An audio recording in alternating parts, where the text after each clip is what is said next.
Assalamualaikum warahmatullahi wabarakatuh. Saya Rafika Hatimadasari, mahasiswa Universitas Islam Riau, semester 6, kelas 6D, Prodi Pendidikan Guru Sekolah Dasar. Di sini saya akan mempresentasikan proposal saya yang berjudul Keefektifan Penggunaan Model Mind Mapping dalam Pembelajaran IPS pada Siswa Kelas 3 SDN 013 Bina Baru. Yang pertama, latar belakang. Permasalahan yang berkaitan dengan pembelajaran IPS dialami Sekolah Dasar Negeri 013 Bina Baru, Kecamatan Kampar Kiri Tengah, Kabupaten Kampar, khususnya kelas 3. Setelah dianalisis, keadaan demikian didasarkan oleh beberapa penyebab, yaitu yang pertama, model pembelajaran yang digunakan dalam proses pembelajaran IPS masih menggunakan metode konvensional dan berpusat pada guru. Yang kedua, penggunaan metode pembelajaran lebih menitikberatkan pada aspek kognitif saja, sehingga pengembangan aspek afektif dan psikomotorik siswa belum optimal. Yang ketiga, pada pelaksanaan pembelajaran IPS, guru jarang menerapkan model pembelajaran yang inovatif dan masih terfokus pada kegiatan siswa yang berupa mencatat serta menghafal materi pembelajaran. Untuk mengatasi permasalahan tersebut, akan diuji cobakan dengan menerapkan model pembelajaran mind mapping dengan memadukan dan mengembangkan potensi kerja kedua belahan otak dalam proses belajar, sehingga menjadi mudah untuk mengatur dan mengingat segala bentuk informasi baik melalui tulisan maupun lisan. Selanjutnya, identifikasi masalah. Yang pertama, guru dalam melaksanakan pembelajaran IPS masih menerapkan metode konvensional dengan ceramah sebagai metode utama, sehingga informasi hanya bersumber dari guru. Yang kedua, pembelajaran IPS yang berpusat pada guru membuat pembelajaran kurang menarik bagi siswa, sehingga materi yang disajikan kurang bermakna. Selanjutnya, rumusan masalah. Yang pertama, apakah terdapat perbedaan hasil belajar IPS siswa kelas 3 yang menggunakan model pembelajaran mind mapping dan yang menggunakan pembelajaran konvensional? Yang kedua, apakah hasil belajar IPS siswa kelas 3 yang menggunakan pembelajaran dan model pembelajaran mind mapping lebih baik daripada yang menggunakan pembelajaran konvensional? Selanjutnya, tujuan penelitian. Mengetahui keefektifan model pembelajaran mapping dalam pembelajaran IPS kelas 3 di Sekolah Dasar 013 Bina Baru, Kabupaten Kampar pada materi sejarah uang dan penggunaan uang sesuai dengan kebutuhan. Selanjutnya, manfaat penelitian. Penelitian yang diharapkan yang pertama, memberikan pengalaman yang bermakna, mempermudah siswa dan memahami dan mengingat materi melalui penerapan model pembelajaran mapping. Selanjutnya, memberikan informasi kepada guru tentang penggunaan model pembelajaran mapping. Kemudian memberikan kontribusi pada guru untuk memilih model pembelajaran yang menyenangkan bagi siswa. Dan memotivasi guru untuk melakukan inovasi pembelajaran menggunakan model pembelajaran mind mapping. Selanjutnya, landasan teori.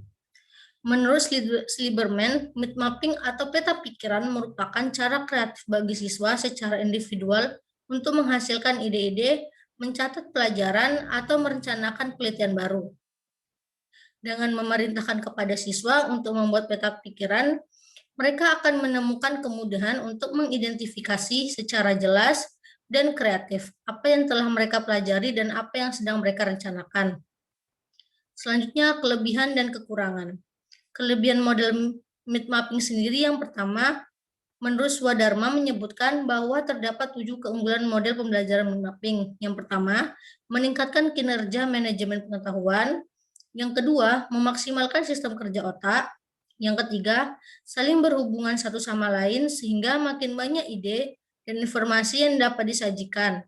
4, memacu kreativitas sederhana dan mudah dikerjakan. Kemudian kekurangan model pembelajaran mind mapping.